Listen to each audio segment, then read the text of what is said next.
Hello guys. I don't know, I'm starting this in this accent. This isn't even on that continent. We are doing Bridgerton ranking today. Ever since I watched it, I was like, I absolutely need to roast, toast, and boast about these characters. Top 10, worst to best. Let's go. Number 10, and I feel like this one is to be expected. And if it is not on your list as number 10, leave this video right now because you will not like any of the rest of the characters. It is Mr. Colin Bridgerton. You are a villain, sir, this season. I get it. You don't have to have requited love for Penelope. That is totally fine. But what's not okay is the fact that you can tell everyone, I feel like it's fairly obvious that she likes you, and you said something to her around the effect of like, oh, but I don't see you as a woman, Penelope. Ha ha ha ha. Like, no, girl, like, do hear that. Not even as like a haha joke. So for that reason, sir, you are at the bottom of my list. You will not have a good day. Number 9 is Penelope. Penelope, baby, you're better than Colin, but not by much. I understand that your family life is not amazing. I do see that you are not treated as well by your mom and by your sisters, so you feel the need to have to do something to stand out for yourself, and so you're Lady Whistledown. Listen, I respect the hustle, but what I do not respect is the fact that you could have told Eloise so easily and been like, hey babes, like, you probably shouldn't go looking for me because I'm me and I trust you to keep a secret. And instead you wrote badly about your best friend, and that is not cool.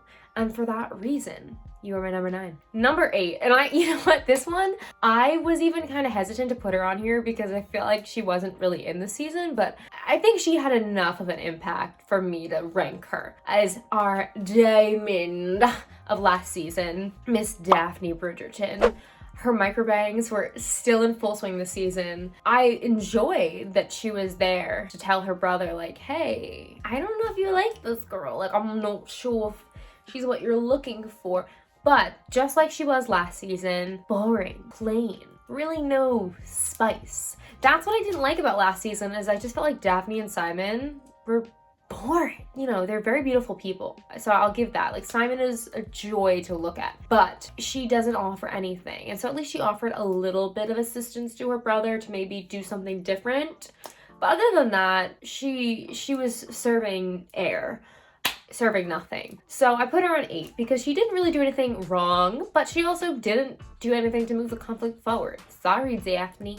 Number 7 is Anthony Bridgerton. I put him surprisingly low on this list because I think you guys might have thought I put him higher. And this is not to say that I don't like Anthony. I do. But he's also a flawed person. Namely, I hate that whole, oh, like, I lost someone once, so I could never love anyone again. Ugh. I feel like I've seen that so many times, and I don't enjoy this little cliche of, like, no one will ever love me type thing. Or even this, it's kind of similar to the Dukes of last season, which is like, I don't want to fall in love with anyone because I don't want kids. And like, I just hate that whole, like, unlock my heart type thing because I won't give you the key. I don't like it. And I thought he had a brilliant acting performance. So, I mean, I know I'm just basing this on the characters themselves, not so much the actors, but I really respected Jonathan Bailey's acting chops in this. And, you know, I understood his actions. I was not a fan of them, but I thought he did a great job of the subtleties in falling in love. Like, everyone loves the Pride and Prejudice hand thing. I feel like he embodied the hand thing very well. Overall, I enjoyed him. Number 6, we have Lady Danbury. And if you're wondering why she's on here, this one is for pure entertainment value. Every time she was on screen, I could not help but mimic her.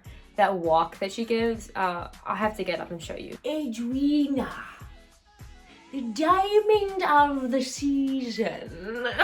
She is everything I aspire to be. And you know what I like about her? She's a strong lady. She's got a lot of money. She uses it to sponsor purposes that she thinks will win. And she's always right. You know, she knows who the diamonds are and who the diamonds are not. And I can respect that. And because of her enchanting accent and walking, she's number 6 on my list. Now we're getting into the top 5. My number 5 spot goes to Kate Sharma. This one was difficult to place because I really like Kate as a character. I feel like she had the grit that I wanted Daphne to have, and very intelligent, and obviously, you know, everyone loves a headstrong woman. I didn't want to get married, blah blah, like very Keira Knightley character. But I enjoyed how much she did protect her sister, and at the end of the day, she really didn't transgress any boundaries. She didn't. I mean, after their wedding was called off, she kissed him. But that was after the wedding was called off. And I really respected her for that. And I think, yeah, she could have been a little bit more chill around Anthony. But, you know, I understand why she did what she did. My number 4 might shock you, but I would say it's Monsieur Benedict Bridgerton, because one, I kind of think he's cute, so there is a bias there. But also, I like that he was doing what he loved. I feel like he was pretty unproblematic. I think him and Eloise are so cute, sibling-wise, obviously. He's there to listen to her, and they're very kindred spirits. He just seems like a good brother. And yeah, I mean, he didn't really do much this season. I know he's getting his own season next season, which I'm very excited about. But I feel like he doesn't look down on people for their class, and I really enjoy that. As shown by the woman in the painting academy, like, he was just impressed by the fact that she would model there to take free classes, and I think I just really am a little in love with him, and I think that's kind of where this ranking lies. He just was a nice guy. He didn't do anything wrong, so I was like, all right, give number 4. Number 3, and this one I had struggled with too.